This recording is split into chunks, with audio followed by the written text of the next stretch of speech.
आज के वीडियो के अंदर हम बात करने वाले हैं about what is BPT, it's career, scope, salary and all that stuff. So अगर आपने भी अभी 12th पास करी है एंड आप इस कोर्स को लेके बहुत ही ज्यादा कंफ्यूज हो कि हमें बीपीटी करना चाहिए या नहीं करना चाहिए, कितने साल का कोर्स होता है क्या नहीं है, तो इस वीडियो में आपको ये सारी डिटेल मिलने वाली है एक ही जगह पर। ये वीडियो आप लोगों के लिए बहुत ही ज्यादा इन्फॉर्मेटिव एंड हेल्पफुल होने वाला है, तो इस वीडियो को शुरू से लेके आखिर तक जरूर देखना। सबसे पहले ये समझते हैं कि ये बीपीटी कोर्स होता क्या है। तो BPT stands for bachelors of physiotherapy, right. तो बीपीटी एक 5 साल का कोर्स होता है जिसमें 4 साल आपके थ्योरी ओरिएंटेड होते हैं, मतलब क्लासेस वगैरह लगती हैं, एंड 1 ईयर आपका इंटर्नशिप का होता है। तो ऐसे पूरा ये 5 साल का एक कोर्स हो जाता है। अब तक क्या होता था कि आपकी जो इंटर्नशिप होती थी वो 6 मंथ्स की होती थी, बट इस साल से जो इंटर्नशिप है वो 1 ईयर की होने लगी है। सो इन टोटल जो कोर्स का ड्यूरेशन है दैट इज ऑफ 5 ईयर्स। अब इस कोर्स के बारे में जानने से पहले ये समझो कि एक फिजियोथेरेपिस्ट एक्चुअल में करता क्या है। तो बेसिकली फिजियोथेरेपिस्ट का काम होता है कि एक्सरसाइज एंड इलेक्ट्रोथेरेपी मोडालिटीज के थ्रू पेशेंट को ट्रीट करना, पेशेंट को रिहैबिलिटेट करना। एक फिजियोथेरेपिस्ट के पास वैरायटी ऑफ केसेस आते हैं, ranging from neuro, ortho, sports, cardio, paediatric, यानी कि हर एज ग्रुप के लोग आते हैं एंड हर डिफरेंट डोमेन्स के भी लोग आते हैं। आपको उनको ट्रीट करना पड़ता है, बट यहाँ पे बस जो ट्रीटमेंट है वो अलग हो जाता है कि हम एक्सरसाइजेस और इलेक्ट्रोथेरेपी मोडालिटीज के थ्रू पेशेंट को ट्रीट करते हैं रादर देन गिविंग मेडिकेशन। तो बेसिकली ये जो 5 साल का कोर्स है इसके अंदर आप यही सारे सब्जेक्ट्स पढ़ते हो, जिसमें आपका human anatomy, physiology, biochemistry, pathology, microbiology, exercise therapy, electrotherapy, cardio, neuro, ortho, मतलब बहुत सारे सब्जेक्ट्स आपको पढ़ने होते हैं 4 साल के अंदर। एंड उसके बाद आपका 1 साल का इंटर्नशिप होता है, एंड जैसे ही आपकी इंटर्नशिप कंप्लीट हो जाती है आपको सर्टिफिकेट मिल जाता है एंड देन आप एक क्वालिफाइड फिजियोथेरेपिस्ट बन जाते हो। जो इंपॉर्टेंट बात आती है वो ये आती है कि 5 साल हमने फिजियोथेरेपी का कोर्स तो कर लिया, बट उसके बाद अब स्कोप क्या है फिजियोथेरेपी में, हम इसके बाद और क्या क्या कर सकते हैं। तो देखो, जैसे ही आपका बीपीटी का कोर्स खत्म होता है 5 साल का, उसके बाद आपके पास 3 चॉइसेस आती हैं। सबसे पहला तो ये कि आप हायर एजुकेशन परस्यू कर सकते हो, यानी कि आप मास्टर्स कर सकते हो। सेकंड आता है कि आप किसी हॉस्पिटल में जॉब कर सकते हो, एंड थर्ड ये आता है कि आप अपना खुद का क्लिनिक ओपन कर सकते हो, राइट। एंड एक और ऑप्शन आता है जिसमें कि आप कॉलेज में as an assistant professor apply कर सकते हो, बट उसके लिए आपको पहले अपनी मास्टर्स कंप्लीट करनी पड़ेगी। उसी के बाद आप कॉलेज में जाके अप्लाई कर सकते हो for the post of assistant professor. तो अब इन सारे पॉइंट्स के बारे में आपको डिटेल में बताती हूँ। तो सबसे पहले मैंने आपको बताया था हायर एजुकेशन के बारे में। तो हायर एजुकेशन का मतलब ये हुआ कि आप मास्टर्स करते हो। अब जैसे आपने बैचलर्स खत्म किया तो आप डिफरेंट फील्ड्स में स्पेशलाइजेशन कर सकते हो, जैसे कि ortho, neuro, cardio, sports, gynae, paediatrics. तो ये बहुत सारी फील्ड्स हैं स्पेशलाइजेशन की। एंड मास्टर्स आपका 2 साल का होता है, उसमें आपका थीसिस वर्क होता है। तो आप चाहो तो बैचलर्स के बाद अपनी हायर एजुकेशन कंटिन्यू कर सकते हो, एंड उसके बाद आप नेट जेआरएफ का एग्जाम दे सकते हो, देन आप पीएचडी भी कंटिन्यू कर सकते हो इस फील्ड के अंदर। सो ऐसे बहुत सारे ऑप्शंस हैं जिसमें आप हायर एजुकेशन परस्यू कर सकते हो after doing your BPT. Then मैंने आपको दूसरा ऑप्शन बताया था about jobs in the hospitals and in the clinics, right. तो जैसे ही आप बीपीटी की डिग्री कंप्लीट करते हो तो आप हॉस्पिटल में एज अ फिजियोथेरेपिस्ट अपॉइंट हो सकते हो, या फिर आप किसी के साथ क्लिनिक में भी काम कर सकते हो, ताकि आप एक बार वहां पे देख लो कि क्लिनिक में कैसे काम होता है या नहीं होता है। सो हॉस्पिटल में अगर आप जाते हो तो आपकी क्लिनिकल हैंडलिंग, क्लिनिकल डिसीजन बहुत ज्यादा इंप्रूव होती है, एंड आपका डायरेक्ट पेशेंट के साथ इंटरेक्शन होता है। तो वहां पे जो आपकी क्लिनिकल स्किल्स हैं वो बहुत ज्यादा एनहांस होती हैं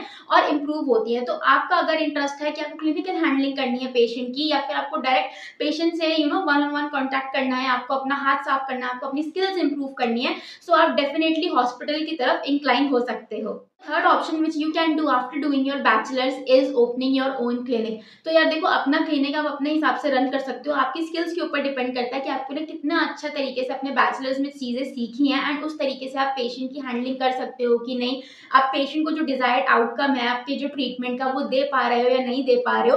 तो ये ओवरऑल आपकी क्लिनिकल स्किल्स के ऊपर ही डिपेंड करता है। But what I would suggest कि तुरंत बैचलर्स के बाद प्लीज अपना क्लिनिक सेटअप मत करना। मास्टर्स करने के बाद या थोड़ा क्लिनिकल एक्सपीरियंस लेने के बाद फ्रॉम अ हॉस्पिटल और by working into a clinic yourself, आप उसके बाद अपना खुद का क्लिनिक सेटअप करना, तो it would be much beneficial for you, क्योंकि उसमें आपको पता चल जाएगा कि मुझे क्या गलतियां नहीं करनी है या फिर मुझे क्या करना है क्या नहीं करना। सो मैं ये सजेस्ट बिल्कुल नहीं करूंगी कि सीधा बैचलर्स के बाद अपना क्लिनिक ओपन कर लो, थोड़ा एक्सपीरियंस लो, उसके बाद अपना क्लिनिक सेटअप करना।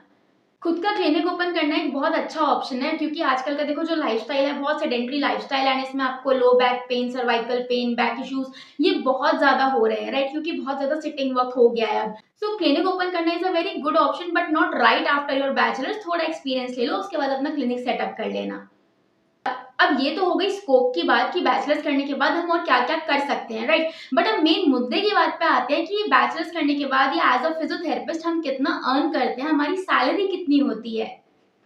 सो यार देखो, जो आपकी सैलरी होती है ना, वो आपकी स्किल्स के ऊपर डिपेंड करती है। आपकी स्किल्स जितनी अच्छी होंगी उतना ही अच्छी आपको सैलरी मिलती है इसके अंदर। बट अगर मैं आपको ऑन एन एवरेज बताऊं तो एज अ फ्रेशर आपकी जो सैलरी रहती है, it lies somewhere between 28 to 32,000 rupees per month. But again ये डिफरेंट डिफरेंट चीजों के ऊपर डिपेंड करता है कि आप कौन सी सिटी में हो, कौन से स्टेट में हो, आपकी क्वालिफिकेशन कैसी है, आपका स्किल सेट कैसा है, आपकी कम्युनिकेशन स्किल्स कैसी हैं and all that stuff, right. आपने कितने सर्टिफिकेशन कर रखे हैं, सर्टिफाइड कोर्स कर रखे हैं, रिसर्च वर्क आपका कैसा है, एकेडमिक करियर आपका कैसा है, तो इन सारी चीजों पे डिपेंड करता है आपकी salary, right. But on an average मैंने कोई अप्रोक्सीमेशन दे दिया है कि कितनी सैलरी आपकी हो जाती है after doing your bachelors. And अगर आप खुद का क्लिनिक ऑपरेट कर रहे हो तो उसमें तो आपके ऊपर ही बात है, आप जितना अच्छा पेशेंट को ट्रीट करोगे, जितनी अच्छी अपनी स्किल्स इंप्रूव करोगे, जितने अच्छे तरीके से अपनी स्किल्स को इंप्रूव करोगे, उतना आपका क्लिनिक ज्यादा अच्छा रन करेगा। सो क्लिनिक पे तो आप हिसाब ही नहीं लगा सकते कि आप कितना पैसा कमा सकते हो। एंड बैचलर्स करने के बाद अगर आप मास्टर्स कंटिन्यू करते हो, यानी कि मास्टर्स ऑफ फिजियोथेरेपी का कोर्स करते हो, तो उसके बाद जो आपकी सैलरी है वो ऑन एन एवरेज अप्रोक्सीमेटली आपको बता देती हूँ बिटवीन 45 टू 50,000 लगती है। तो ये भी काफी अच्छा एंड डिसेंट पे है after doing your masters. And मैं फिर से वही कहूंगी कि अगेन आपकी स्किल्स के ऊपर डिपेंड करता है, आपके एक्सपीरियंस के ऊपर डिपेंड करता है, तो आपकी सैलरी इजीली 1 लाख तक भी जा सकती है। And a piece of advice which I would like to give to you इसकी, देखो यार, बैचलर्स ऑफ फिजियोथेरेपी कोर्स में हर साल हमारे देश के अंदर बहुत सारे बच्चे एडमिशन लेते हैं ये सोच के कि ये कोर्स करने के बाद तो लाइफ सेट है, क्लिनिक ओपन कर लेंगे, ये हो जाएगा वो हो जाएगा एंड सब बहुत स्मूथ चलेगा। बट जितने ज्यादा बच्चे इस फील्ड के अंदर आते जा रहे हैं ना, उतना ही ज्यादा कॉम्पिटिशन भी इस फील्ड के अंदर बढ़ता जा रहा है, राइट। सो इसलिए आपको अपने आप को बहुत अलग दिखाना पड़ेगा, आपको आउटस्टैंड होना पड़ेगा, आउटशाइन होना पड़ेगा, राइट। तो इसके लिए आपको अपनी स्किल्स पे ध्यान देना होगा, अपने रिसर्च एरिया पे ध्यान देना होगा, अपनी क्लिनिकल हैंडलिंग्स पे ध्यान देना होगा, आपको सर्टिफाइड कोर्स करने होंगे, कोई एक नीश आपको ऐसी तैयार करनी होगी जहां पे आप औरों से अलग दिखो। क्योंकि आप खुद सोचो कि अगर आप एक कॉलेज में हो एंड एक कॉलेज में आपके साथ आपके 50-60 और बच्चे पढ़ रहे हैं, तो ऐसे आपके ही शहर के अंदर कितने सारे और कॉलेजेस हैं एंड वहां पे उतने ही बच्चे पढ़ रहे हैं एंड जो जॉब अपॉर्चुनिटीज हैं, इतने सारे बच्चों को तो कहीं जॉब एकदम से मिलने नहीं वाली है, राइट। तो जो बहुत स्मार्ट होंगे, जिनको ज्यादा अच्छा एक्सपीरियंस है, जिनकी ज्यादा अच्छी स्किल्स है, उन्हीं को ज्यादा अच्छी जॉब्स मिलेंगी, राइट।